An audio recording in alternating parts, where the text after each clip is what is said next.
ام المومنین سیدہ عائشہ رضی اللہ تعالیٰ عنہ سے روایت ہے، انہوں نے فرمایا، ایک رات میں نے رسول اللہ صلی اللہ علیہ وسلم کو آپ کے بستر پر نہ پایا، چنانچہ میں نے اندھیرے میں ٹٹول کر تلاش کیا تو میرا ہاتھ رسول اللہ صلی اللہ علیہ وسلم کے قدموں کے تلووں پر پڑا جو کھڑے تھے۔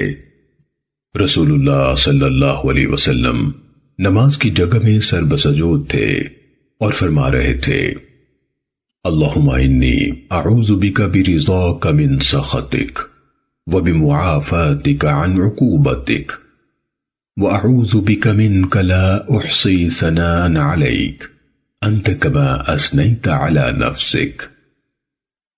اے اللہ، میں تیری ناراضی سے تیری خوشنودی کی پناہ میں آتا ہوں، تیری سزا سے تیری معافی کی پناہ میں آتا ہوں، اور تجھ سے تیری پناہ میں آتا ہوں۔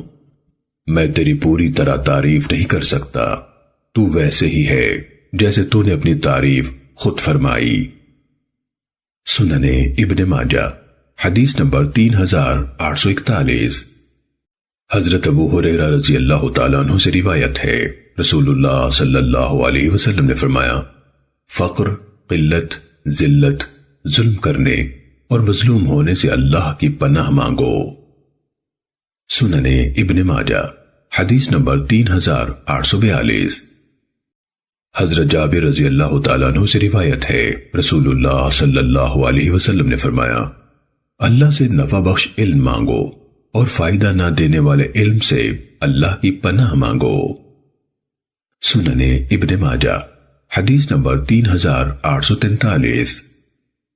حضرت طارق بن اشیم اشجعی رضی اللہ تعالیٰ عنہ سے روایت ہے، انہوں نے نبی صلی اللہ علیہ وسلم سے سنا، جبکہ ایک آدمی نے رسول اللہ صلی اللہ علیہ وسلم کی خدمت میں حاضر ہو کر عرض کیا، اے اللہ کے رسول، جب میں اپنے رب سے سوال کروں تو کیسے کروں؟ آپ نے فرمایا، اس طرح کہے، اللہم اغفر لی وارحمنی وعافنی وارزقنی۔ اے اللہ، مجھے بخش دے، مجھ پر رحم کر، مجھے عافیت دے اور مجھے رزق دے۔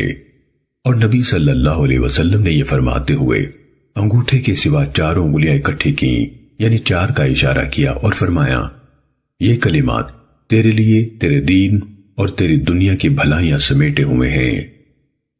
سنن ابن ماجہ حدیث نمبر 3845۔